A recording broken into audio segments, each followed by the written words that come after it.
Rumors of Rachel. Story by Mendy Sobel. Narrated by Mendy Sobel. The whole town's talking about Rachel. Just like when I was a kid, the rumors are flying. My sister called last week, couldn't wait to break the news. Honestly, Joe, everyone says so. I heard it from Denise. Her hairdresser is Bonnie Pollock, and Bonnie was Rachel's best friend. Denise said Rachel called Bonnie from New Orleans, I think it was, and said she's coming home. Coming home soon. Christ. Half this town swears they see a vision of the Holy Mother in the window of Muller's bakery every time one of his angel food cakes collapses. It's a good thing Muller never bakes devil's food. Rachel's the biggest thing that ever happened in Millersburg. Or she's nothing, depending on who you ask. The first time I saw her was the day she showed up at Washington Elementary School in the middle of 7th grade. The teacher introduced Rachel Jones, whose family just moved here from Wilkes-Barre, Pennsylvania. Barely 13, and already a legend the moment she walked in that classroom door. Walked isn't quite the right word. Shuffled might be more accurate, because Rachel's skirt was so tight she could barely move her legs above the knee. None of us had ever seen anyone like her. The short, tight skirt, the pancake makeup, the blonde, bleached hair, the pierced ears with their dangling hoops. In the 7th grade. All this back when schoolgirls were wearing circle pins, flipped-up page boys, and kilt dresses hemmed 4 inches below the knee. Then there were her notes, the blue fountain pen notes Rachel passed in class, notes that made jealous 7th grade girls whisper behind Rachel's back, and baby-faced 7th grade boys turn scarlet or ghostly pale. Meet me in the churchyard after school, they read, and you can kiss me. The notes Rachel wrote my best friend Tommy were different. I'll be waiting for you in the churchyard after school, they promised, and I'll kiss you. I still miss Tommy. Everyone does. Tommy wasn't like me or any of the other kids. Tall and athletic, with dirty blonde hair and pale blue eyes. He was all boy. But while the rest of us were filling in the outlines of our characters, Tommy's straightforward sincerity made him solid. Even though he was a grade ahead of me in school, and a year and a half older, he was my best friend. The girls all said Rachel went after him as a trophy, but I don't think so. I think she was drawn to him the same way I was. The girls were not nice to Rachel. That's why it's hard to believe some so-called best girlfriend who's running around Millersburg telling everyone Rachel's coming home. I can't recall Rachel having any girlfriends. She didn't have boyfriends either, not for more than a week or 2. I was one of the few boys invited inside her house, though I used to walk by it several times a day, hoping she'd see me and come outside. And I was only invited in because I was with Tommy.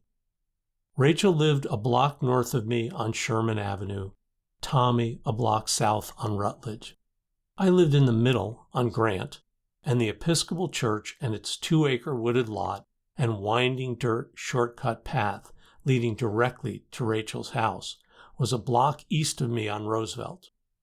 Washington Elementary was a few blocks further to the south and east. Every weekday morning since 1st grade, I'd stop by Tommy's house, picking him up on the way to school so we could walk together. We always left Tommy's house by 8 o'clock when Washington School's church-like bell bonged out its 15 minutes till school warning across half of Millersburg. School was only a 10-minute walk from Tommy's house, but a stray dog or cat, or the latest Superman comic displayed in the window of Izzy's candy store, would often slow us down to the point where we'd end up running to beat the late bell. After school, we'd find each other on the playground, swing on the swings, then take our time walking home to my house or Tommy's, where we did homework, climbed trees, or watched Rin Tin Tin on TV. Around 5:30, a parent would appear, inviting whichever one of us was the visitor to stay for dinners of lamb chops, fried chicken, meatloaf, or spaghetti. Tommy and I shared some great achievements. By climbing up trees and telephone poles and onto fences and garage roofs, we found ways to traverse whole city blocks without setting foot on the ground. We had our disasters too, like the time we decided to see whether a toilet could catch fire.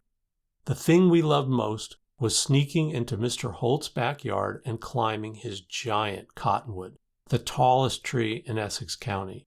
At the very top, 6 limbs arced out above the canopy like 6 streams of water from a fountain, making 6 perfect perches where Tommy and I could sit and talk for hours, invisible to all Millersburg, but with all of Millersburg visible to us.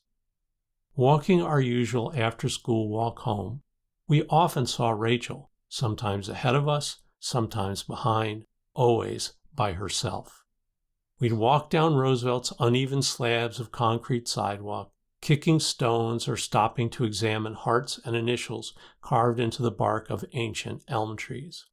If Rachel started catching up with us, we walked faster. If we started catching up with Rachel, we crossed the street. We never spoke to her. Until the day in the spring of my 7th grade year when we heard a great clumping noise behind us and turned to see Rachel dropping her school books. But she wasn't kneeling to pick them up. She was standing there on the sidewalk, looking directly at Tommy. Without saying a word, Tommy began walking toward her. After a pause, I followed a few steps behind. When we got close enough for me to see freckles beneath Rachel's rouge, close enough to smell her powder and perfume, Tommy knelt, slowly picking up Rachel's books, each one neatly wrapped in glossy white book covers decorated with pictures of fluffy pink kittens. I stood uneasily a few feet away, the closest I'd ever been to her. Then Tommy said, "My name's Tommy. Can I carry your books for you?" And Rachel, without looking at me, said, "What about him?" "That's Joe. He's my friend." "Yeah, I know. He's in my class," Rachel said, sounding disappointed. Then, "Yeah, sure, come on." So the 3 of us walked together, Rachel on the inside, furthest from the street, Tommy in the middle, loaded with books, me on the outside, balancing on the curb. "What kind of stuff do you do after school?" Rachel asked Tommy. "I don't know. Not much. Mostly hang around." "That sounds boring." "Why? What do you do?" "Watch TV, read magazines. Sometimes I climb trees in my yard." I was desperately excited and uncomfortable, and desperately trying to think up something to add to the conversation. "We climb lots of trees, don't we, Tommy?" "Yeah. Me and Joe even climbed that old cottonwood in Mr. Holt's yard." Just like that, our biggest secret spoken to a total stranger. "I like climbing trees. Maybe I could do it with you guys." "You guys," she said, for the first time acknowledging I was included. When we reached the corner of Grant and Roosevelt, where the dirt path split off through the churchyard, Rachel asked if we wanted to walk her the rest of the way home. "Sure," we answered together. Rachel's house looked much like mine, but a little smaller, a little shabbier. The biggest contrast was her front yard. Unlike the closely cropped grass and clover lawns of every other neighborhood yard, Rachel's was overgrown with weeds taller than her brother's tricycle, which lay on its side among boards, bricks, and other debris. Rachel rang the front doorbell. What Tommy and I saw as the door slid open shocked us. Rachel's mom, who we'd seen a few times at school, Rachel's mom, who had looked to us like an older version of Rachel, thick makeup, tight skirts, bleached beehive, who really did look like Rachel, only like Rachel with rounded breasts and long legs. Rachel's mom had been transformed. She wore no makeup, and her skin was pale and ghastly. She had no eyebrows and few lashes. Dressed in nothing but a bathrobe, hair in curlers, cigarette dangling from her lips, breasts sagging heavily beneath the robe, she let us in, barely acknowledging Rachel, and went back to the ironing board that sat in the middle of the living room. Piles of laundry covered every chair, and stacks of unwashed dishes every table. This living room, so different from the tidy ones in our homes. My parents didn't allow us in theirs lest we leave footprints on the carpet. And this unmade bed of a mother, so different from our tidy moms, almost overwhelmed me. But before I fully realized all the things I'd seen in those few dreadful moments, Rachel quickly led us up a short staircase and into her bedroom, closing the door behind us. We talked a while, no one bringing up the living room or the mother, until Rachel said, "Well, if we want to play, I've got to change."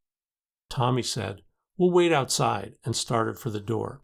But Rachel, taking a pair of blue jeans from her dresser drawer, told us to stay, and before we had a chance to say or do anything, kicked off her shoes and began pulling the jeans on beneath her skirt. When she finished zipping the fly and buttoning the button at the top, hands neatly hidden the whole time beneath the floral print of her skirt, she reached behind her, unzipped the skirt, and let it drop to the floor. Let me be completely clear about this. Rachel Jones had, in a matter of seconds, put on blue jeans and removed her skirt in front of two boys, ages 12 and 13, without ever revealing more than 6 inches of flesh above her knees. "That was incredible," I blurted out. "Do you think it could teach me how to change from my school pants into my jeans like that?" Tommy and Rachel began giggling, and it took me a moment to realize what I'd said and start feeling embarrassed and stupid. But Rachel grabbed my arm and said, "That's the funniest thing I ever heard." And Tommy punched my shoulder and wrestled me to the floor laughing. And I started laughing too, until all three of us were wrestling and punching each other's arms and laughing so loud that Rachel's mom yelled, "What's going on up there?" We tried to stop, knowing if we looked at each other, it would start all over again, and Rachel's scary mom would holler again. So I clenched both hands over my mouth. Tommy bit his knuckles, and Rachel, grabbing a pink pillow from her bed, clamped it over her face, smothering her giggles. I made one mistake that day. Over dinner, I told my parents what I'd seen in Rachel's living room. My father shook his head and laughed. Mom quickly fixed him with a disapproving stare, then turned to me. "Before you get too interested in a girl, it's always good to see what her mother looks like. Do you know why, Joseph?" "No," I nodded. "Because that's what she's going to look like when she grows up." I never told my parents anything about Rachel after that. Summer arrived, yet it was not like any summer we had known. High school was coming for Tommy, its looming reality a gloomy, silent partner in our friendship. We never talked about it, but we knew that in the fall I'd continue my weekday walks to and from Washington Elementary, while Tommy would be walking on different streets at different times to Jefferson High. For years we'd approached the last weeks of summer with a sense of desperation, weighed down by the knowledge school would soon begin, frantically filling each day with every summery activity we could think of. As September began, we'd sadly count the remaining days of vacation in bizarro world contrast to the way, back in June, we happily counted down the number of days left in the school year. Our pending separation lent the same sense of agitated anxiety to most of that July and August, even though the times we shared with Rachel colored everything in new and unexpected hues. In high school, college, and adult life, I would experience the hurt and rejection typical of times when a friend falls in love and what was once close-knit camaraderie becomes diminished. The time would also come when I'd be the one in love, dishing out subtle hurts to friends with whom I'd once been inseparable. But those experiences wouldn't happen until later, until both Tommy and Rachel were gone. For now, it didn't matter that they sometimes met in the churchyard without me. It didn't matter that they'd leave the shortcut path and stand near the church where thick laurel hedges blocked the view of passers-by. It didn't matter that I knew they were kissing. It didn't matter because I was with Tommy as much as ever, and more often than not, Rachel was with us too. And while Tommy's company was soothing and familiar, being with Rachel was exotic and unsettling. That first day in her bedroom, I discovered I could make her laugh, and it soon became my life's passion. Knock, knock. Who's there? Zebra. Zebra who? Zebra's too tight. Knock, knock. Who's there? Madame. Madame who? Madame Foot's caught in the door. I'd happily wear myself out amusing Rachel with jokes, classic poetry, beans, beans, the musical fruit, the more you eat, the more you toot, or by furrowing my forehead, pursing my lips, or crossing my eyes.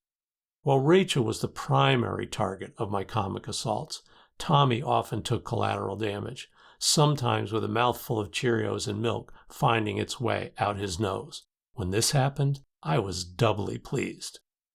Rachel may have been the most girly girl in school, but once she put on her jeans, she was as much a tomboy as any girl I've known. She climbed trees, played soldier, threw a baseball well enough to pitch in Little League. Rachel also knew things we didn't. What she knew best was how to get us in trouble. I'm telling you, you can pull down the bar on a fire alarm box without setting off the alarm. Look, I'll show you. The idea of violating a commandment drilled into us since birth, and so much as touching a fire alarm box, was horrifying. But Rachel did it, and sure enough, there was no alarm. So, of course, we did it too, and of course, someone saw us and called our parents, who were waiting for us when we got home, angrier than we'd ever seen them. There was no TV and no dessert for a long while after that, and both our fathers took their bells to us with greater enthusiasm than even what had followed the incident of the flaming toilet. For the first time ever, they barred Tommy and me from seeing each other for 2 weeks, and that was the most terrible punishment of all. Rachel's parents hadn't gotten a call, but when our parents threatened to tell them, we covered for her, swearing it was our idea, swearing she had nothing to do with it. Simply being with Rachel could lead to trouble, in part because she talked back to everyone. If older, bigger boys teased us at the playground, Tommy and I ignored them. Rachel would call them boring, her worst insult, and tell them to grow up, which often meant Tommy and I wound up fighting them while Rachel cheered us on from the sidelines. The candy store clerk told Rachel, "Stop reading that comic book unless you're going to buy it." And Rachel said, "How am I supposed to know if I want to buy it unless I read it?" When Rachel asked the owner, Izzy, for some Bonomo's Turkish taffy, Izzy said, "What's the magic word?" Rachel thought for a moment and said, "Now," getting us all kicked out for a month. Because of Rachel, we began spending lots of time downtown at the train station. Rachel loved trains, and she especially loved the Southern Crescent, a sleek passenger liner that stopped in Millersburg twice each day, once on its run from New Orleans to New York, once more on its return from New York to New Orleans. Someday, she would say, I'm leaving this boring town on that train. June and July passed quickly, the first half of August a blur. the new school year only 3 weeks away. I think that's why Tommy and I decided to become blood brothers. It was supposed to be a secret, but I was the one who bragged to Rachel. "We're going to do it behind my garage," I said, taking out the Barlow knife I'd carried since 3rd grade, pulling open its blade for Rachel's appreciative eyes. "Well, if you're going to do it, I want to do it too." "What?" "I want to be a blood brother too." "You can't be a blood brother." "Why not?" "Because girls can't be brothers." "Then I'll be a blood sister." I was ready to give in, but Tommy put his foot down. "No way. There's no such thing as a blood sister. Besides, this is just for me and Joe, and it's supposed to be secret," Tommy added, glaring at me. "Okay, I won't be your blood sister, Tommy. I didn't want to anyway, but I'm going to watch." "You can't watch." "Why not?" "Because it's secret." "If it's secret, no one will know for sure if you really did it." Rachel was talking to me now, ignoring Tommy, even though he was the one doing the protesting. "What you need is a witness." "A witness?" Tommy sputtered. "How can it be secret if there's a witness?" "Wait a minute, Tommy. Rachel's got a point. Suppose we change our minds and want other kids to know. What if they don't believe us? What if they say we're too chicken to do it?" "But it's supposed to be just between us, Joe. If we let her watch, it could ruin the whole thing." Tommy was exasperated, but sounding less sure of himself. Rachel didn't say anything. She knew my father was a lawyer, probably knew I'd become a lawyer someday too. "When my dad has people sign their wills, he always makes sure there's a witness, even if it's just his secretary. That's the only way to make it official." "Really?" "Uh-huh." "Are you absolutely sure?" I wasn't sure about the official part, but I knew my dad did have his secretary witness legal documents. "Cross my heart," I said, solemnly tracing an X across my chest. That's how Tommy and I and Rachel, our witness, found ourselves behind my garage on a hot summer afternoon, penknife unfolded, ready to become blood brothers.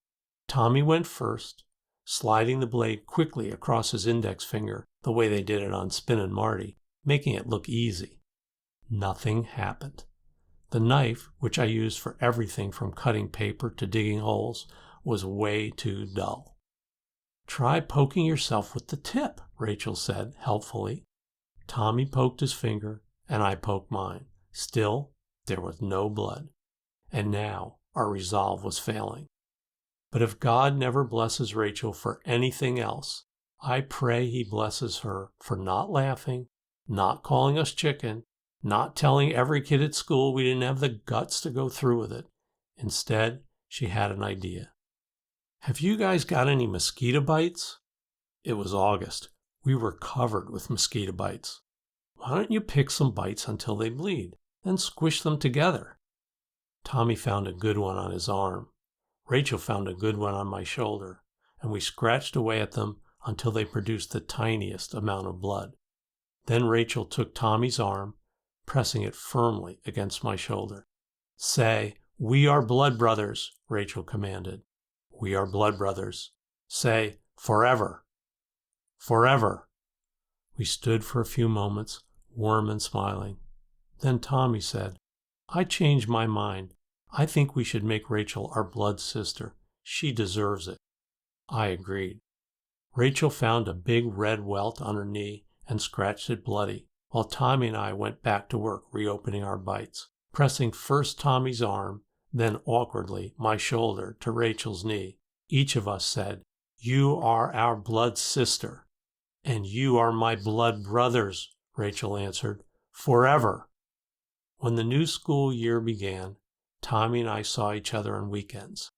Then Tommy went out for freshman football, and Saturdays were for games, Sundays for church, chores, and homework.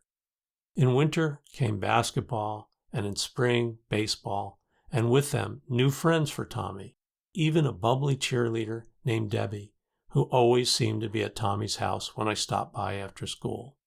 For a while, Rachel and I walked to school together, meeting on the corner of Grant and Roosevelt. where the churchyard shortcut began.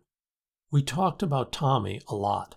How could we pass the fire alarm box on Rutledge without bringing up the time Rachel talked us into opening it? But when we came to the elm tree, where last summer someone had carved a heart encircling the letters T and R, Rachel would grab my arm and say, "Come on," and cross to the other side of the street. One day we stopped by Tommy's after school and found Debbie sitting with him in the kitchen while Tommy's smiling mother hovered over them serving cookies and milk. She stopped smiling when she saw Rachel. "Why don't you come back?" she said, looking only at me, "when Tommy's not busy." I walked Rachel home through the churchyard, and though she didn't say anything, I knew she was upset. "Don't worry," I said. "Tommy's still our friend." Then Rachel startled me, bursting into tears and running ahead all the way to her house, leaving me to walk home alone. The new school year was 2 months gone when autumn surprised us, as it always did, with one last warm, sunny weekend late in October. Tommy and I had spent less and less time together since school began, and in the last 2 weeks hadn't even talked on the phone.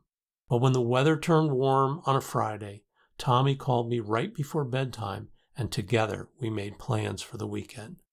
I was knocking on Tommy's back door before 8, and off we went down Rutledge. I had lots of questions about high school. What are the kids from the other grammar schools like? Do seniors pick on freshmen? Are the teachers nice? Is there a lot of homework? I'll tell you all about it, I promise. But first, tell me about Rachel. Is she doing okay? We're in different homerooms this year, so I don't see her much. I walk with her after school sometimes, if she isn't already walking with someone else. Tommy got real quiet. Finally, I said, "Well, hey, what do you want to do first?" "Holt's tree," Tommy said, and together we took off running. The one thing we never let Rachel join us in was climbing Mr. Holt's big cottonwood. I don't think we had any notion of male superiority, and we weren't trying to protect her. Rachel climbed birches and maples in our backyards as well as any boy. But in some unspoken way, I think we knew we needed something that was just for the two of us. The first time we made the climb, when I was in 5th grade, it seemed so hard, the most difficult challenge of our lives. Today, it was easy, and in no time, we reached our perches among the turning leaves on the fountain-like limbs at the top. The sun was warm on our backs, and the air clear and calm. We could see all the way to the horizon in every direction. For a while, we rested, taking in the view and spotting familiar places. When I pointed to Rachel's house, Tommy said, "So, who is she walking home from school with, anyway?" Before I could answer, there was a loud crack, and in one breathless instant, Tommy disappeared. In the same instant, his hand shot above his head, grabbing the branch next to mine. A heart beat slower, and Tommy would have been gone. Instead, he hung 100 feet above the ground like a kid on playground monkey bars, arms and torso fully extended, bobbing slightly as the life-saving branch bounced up and down. Grabbing to get a hold on Tommy's arms as he hoisted himself back to safety, I asked stupidly, "Are you okay?" Pale and shaking, Tommy answered, Yeah, I'm okay." We sat for a few minutes catching our breath. I told Tommy I couldn't believe he was able to react so quickly, grabbing a branch above his head while he was falling. "Me neither," he said. For years, we'd fearlessly climbed the most challenging neighborhood trees. When it came to the cottonwood, our favorite tree, the only fear we'd had was getting caught by Mr. Holt. Now, we had another. Slowly and carefully, we climbed down, jumping the last few feet to the ground, then running quickly to Holt's chain-link fence and scrambling over it to the sidewalk. Only then did we stop and look back at the giant tree, its leafy top invisible from the ground. On the lawn next to it lay a large, shattered branch. I let out a slow whistle. "Yeah," said Tommy. I guess I just got too big. By June, I was hardly seeing Tommy at all, and walking to school with Rachel no more than once or twice a month. With summer only a week away, I was sure the three of us would fall back into our old routine. I was stunned when Tommy's mother called my mom on the last day of school, telling her their family was moving cross-country to Seattle. 2 weeks later, Rachel and I stood in front of Tommy's house as the moving van pulled away, and Tommy's father checked their Plymouth's battery, oil, and tires one last time before beginning their 3,000-mile journey. Tommy's high school friends threw him a bon voyage party the night before, but today, Rachel and I were the only ones who came to say goodbye. "So what do you think the kids are like out there?" Rachel asked. "I don't know," Tommy said, kicking at the moss growing in between some cracks in the sidewalk. "Well, they've got to be better than the boring kids in Millersburg." "I've seen pictures of Washington," I said. "They've got huge trees. I bet you find us the biggest one in the whole state, one that'll make Holt's Cottonwood look like a stump. When I come visit, we'll climb it together." "Yeah, we will. I know we will." Tommy's eyes were red, his lips tight, with no trace of a smile, but no trace of tears on his cheeks either. "And you'll write," Rachel said. "Promise you'll write." Tommy nodded. "And we'll write too," I said. "We'll write a lot." Then Tommy's parents got in the car, calling him, telling him it was time to go. Tommy turned away from us, climbed in the back seat, and closed the door. "Goodbye," we shouted, waving as Tommy's father backed out of the driveway. "Goodbye, goodbye," we waved and shouted. Tommy, looking at us through the car's rear window, raised one hand, barely waving back, and we waved harder, shouted louder, until they disappeared around the corner.